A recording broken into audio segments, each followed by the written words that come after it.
Hoje é sexta-feira, dia 11 de junho de 2021, e faremos um estudo adicional do nosso tema principal da semana, que foi o santuário na nova aliança. Durante essa semana, estudamos a lição de número 11 do nosso guia de estudos. O texto que serviu como base para o nosso estudo da semana foi Hebreus 9, verso 15. Por isso mesmo, ele é o mediador da nova aliança, a fim de que os que foram chamados recebam a promessa da herança eterna. Você está no canal, eu estudo a lição com o pastor Samuel Camilo.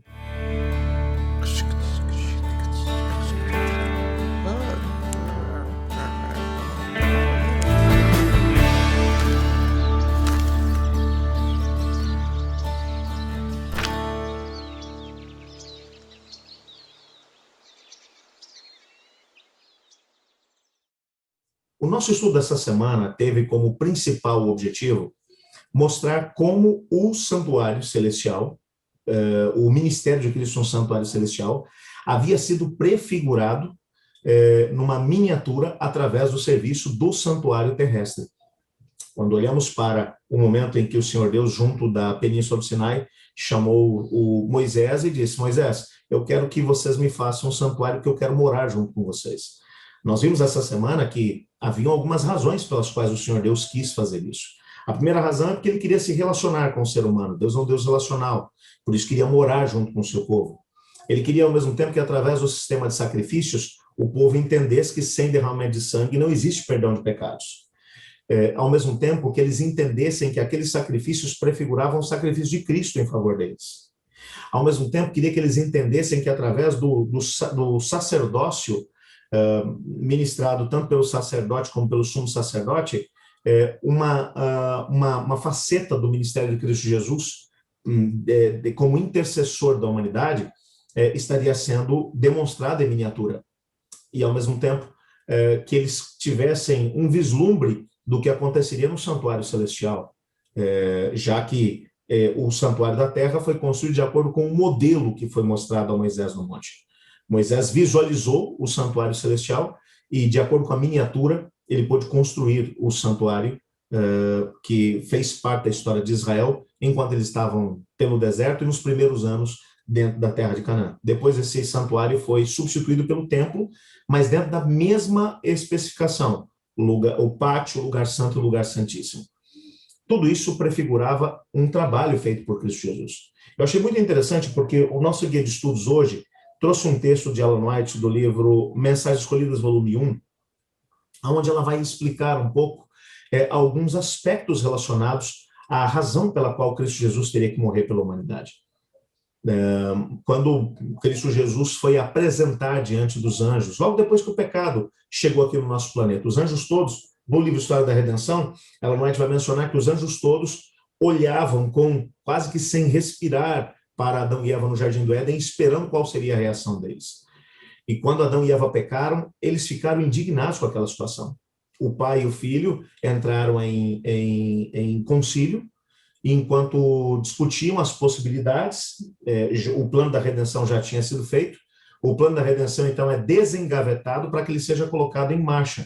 O plano da redenção não foi criado depois que o pecado entrou, mas o livro do Apocalipse vai dizer para a gente que antes que o pecado tivesse lugar, Cristo já era o cordeiro que foi morto, antes da fundação do mundo.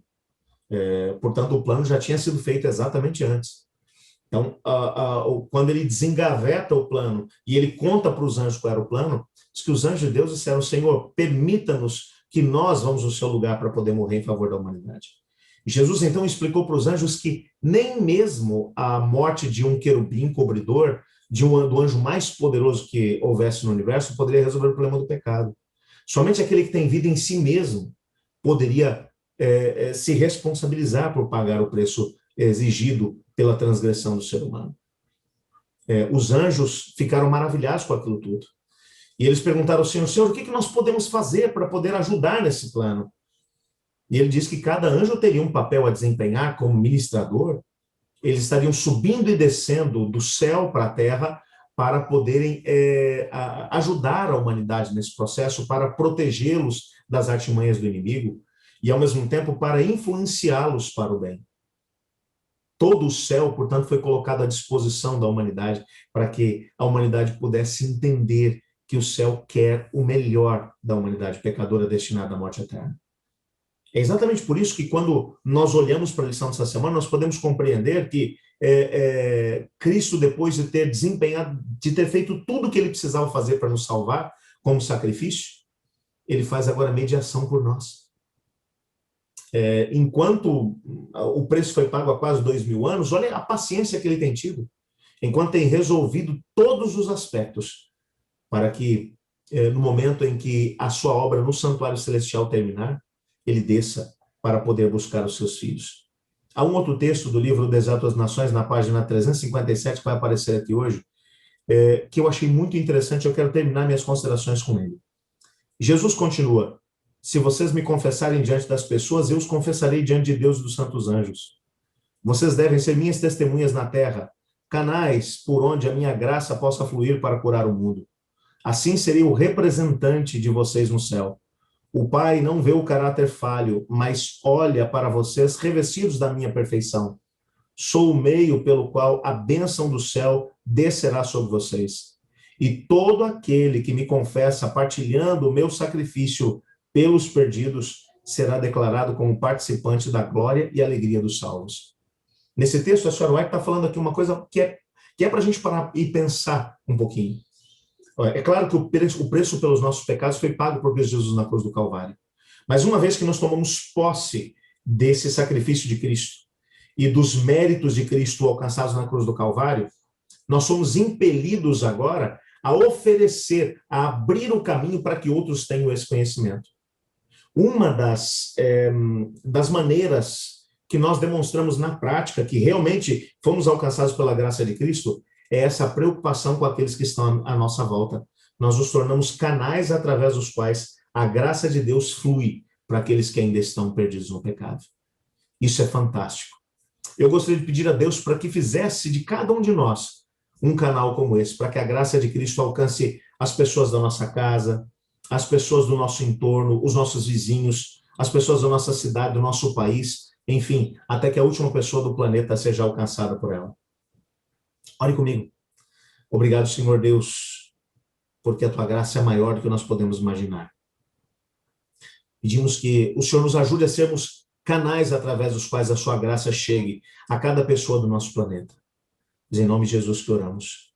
Amém. Eu estudo a lição. E você?